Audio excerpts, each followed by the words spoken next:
Leadership is a delicate dance for any business owner in the fertility field. For REI practice owners, it might be the tango. Hi, I'm Griffin Jones, your host for Inside Reproductive Health. Today, we're going to be talking about leadership versus delegation in marketing. Oh, I got you. You thought you didn't change the channel. You thought you were selling NPR. You thought you were listening to This American Life because my Ira Glass is that good. You are listening to Inside Reproductive Health. We're not going to be talking about Iranian hip hop or whatever Ira Glass is talking about this week.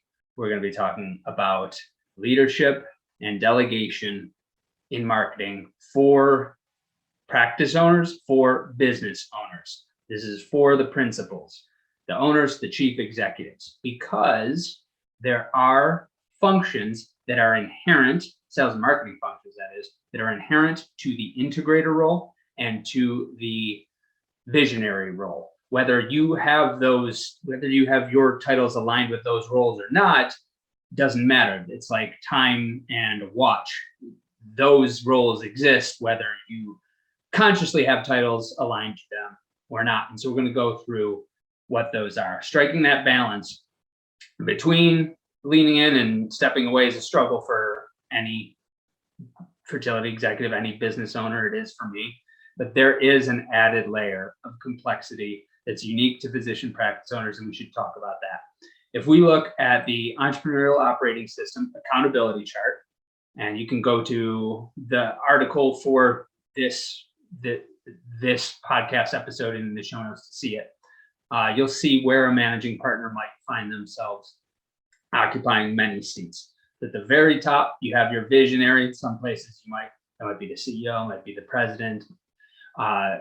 In your operator might be the integrator, who you have below that, and then you have your sales and marketing roles, your operations roles, finance and admin as the core function, the core like leadership, and you might break a few of those into different segments, and then you have the people that work underneath those areas.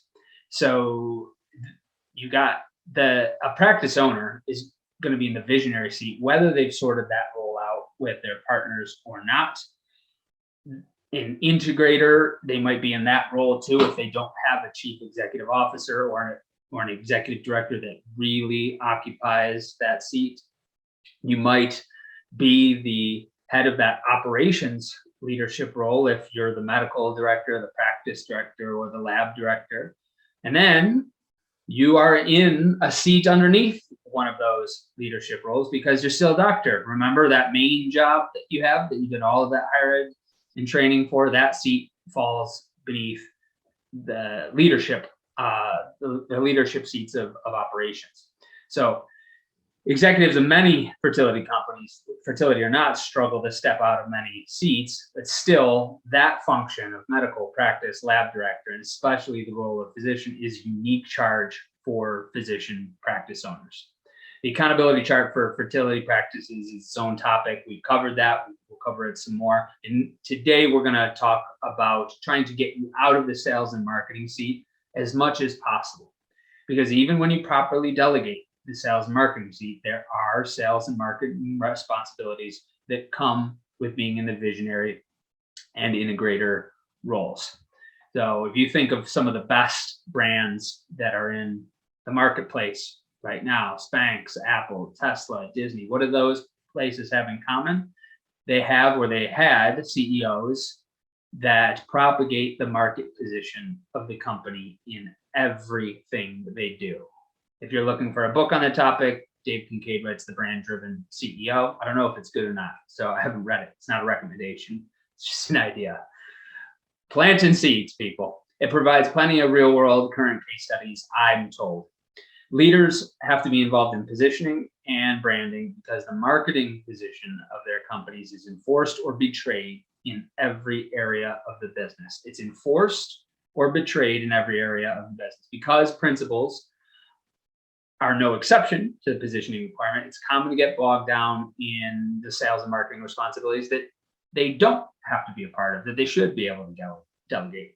And we don't want that. If you're struggling with the question of involvement versus delegation in your fertility company, you're not alone. We've broken sales and marketing responsibilities into a 12-point spectrum.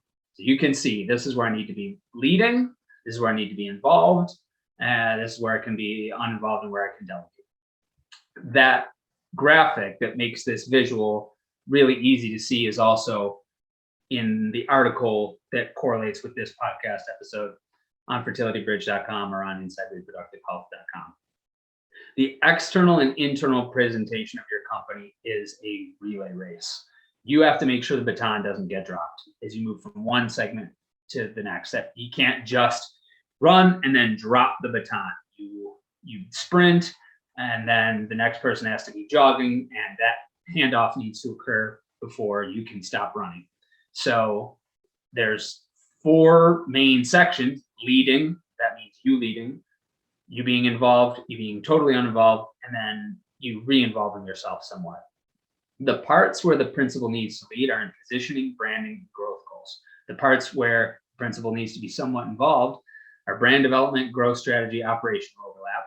When you can let go of the wheel, if you've done a good job of all those things, are in coaching, training, brand activation, and the execution of the strategy, which, by the way, those couple of things are most of the actual deployment. And when it's time to re-involve yourself is culture, if you do a brand refresh, a redesign, or an extension, and then an accountability of leadership.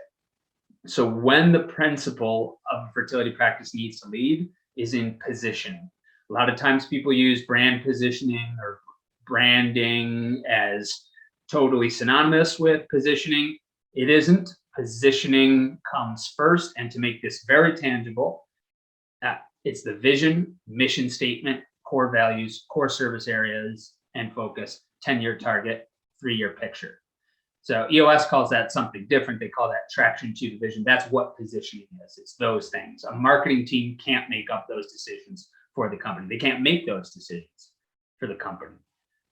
For my team members can't decide what Fertility Bridge's core values are, or what the core focus is. They can contribute, and I can make that decision as the principal, but only the principal and the partners, if you have them, are able to make those decisions. And if you do have partners, everyone needs to be aligned on positioning before you move forward. Otherwise, latter stages become more expensive, more time consuming, less effective, and possibly conflict too. A fertility business can be in operation for decades. Many of you have, but if you haven't structured everything that you do in a source of truth, then the unique positioning isn't outlined. The second part is brand. Part of the role as a leader of a company is a chief brand ambassador. I'm not talking about an actual title. Please don't get carried away. Once you and your partners, if necessary, have decided on things like core values, which type of patient segments you especially want to serve, then you can move on to brand. That includes the name of the company, unique value proposition, overall brand look and feel, and key messages. Your marketing team will be a key player in this, but your leadership is still critical.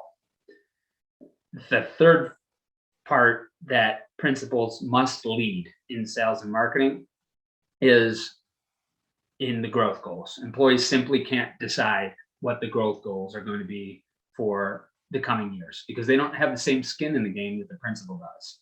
Your employees shouldn't care about your business as much as you do. They don't own a piece of it. Unfortunately, marketing personnel are often not even incentivized to pursue growth goals. And worse, if you've got an administrator or someone from ops in a marketing role, they're frequently disincentivized from pursuing growth goals because it means more work for them. They get nothing in return. Your growth strategy is the measurable pursuit of your values, vision, and brand. It's the traction towards your vision put into numbers. So your revenue goals, net profit targets, what type of business you want the company to be, like a B Corp, for example. Not the tax distinction, but the benefit corp distinction.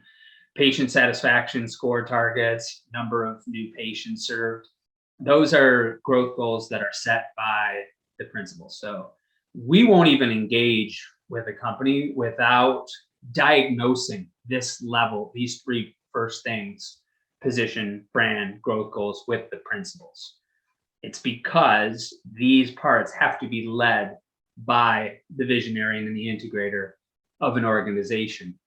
And it can't be led by people that are in the sales and marketing seat, even when the people in sales and marketing seats are perfectly trustworthy and do an amazing job.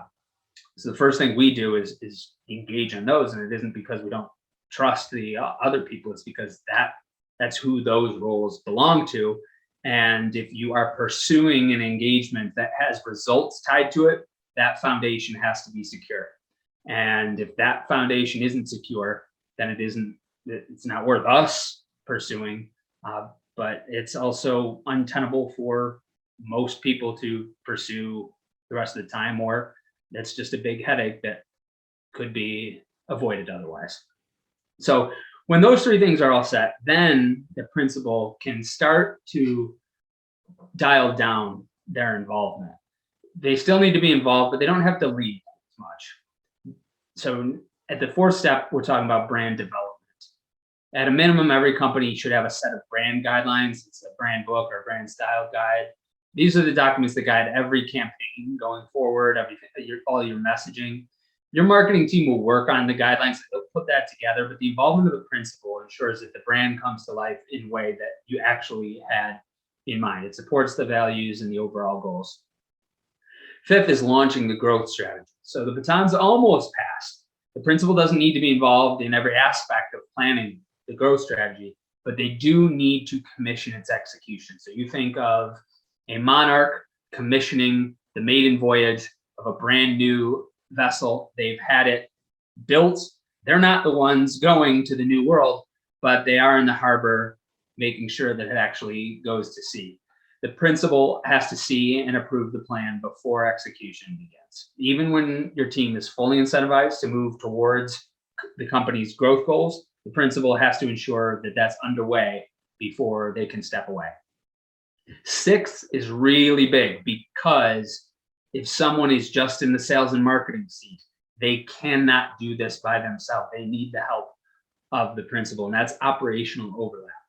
So when you look at the 4 phases of the fertility patient marketing journey, again, in the article that corresponds with this episode, this is a really visual episode, guys. You're going to either have to use your imagination or check some of these visuals to help get a better picture of how this actually looks. But when you look at the 4 phases of the patient marketing journey, the latter phases, the ones on the right, are the ones that are closer to the things that get you paid and improve patient satisfaction in many instances. And the further you move to the right, the greater the operational overlap. And so what I mean by that is like your call center, the way you follow up with patients, and all of these areas are areas that don't fall beneath someone that's in a marketing director role or even a chief revenue officer role. They're run by other people, and your marketers are not their bosses. So the principal has to remain active until that overlap is secured, and those folks, the ops folks, the admin folks, financial teams, accept their role in the strategy. So you've gone through and done all of these 6 correctly and you led when you were supposed to lead, you were involved when you were supposed to lead. Now you can let go of the baton for a while. The 7th step that you don't need to be involved in is coaching and management. There's no need for you to be involved in coaching your PLs, your call center, your patient navigators, your marketers. That's what managers are for. They're in charge of the day-to-day performance. Them and outside consultants can train those teams.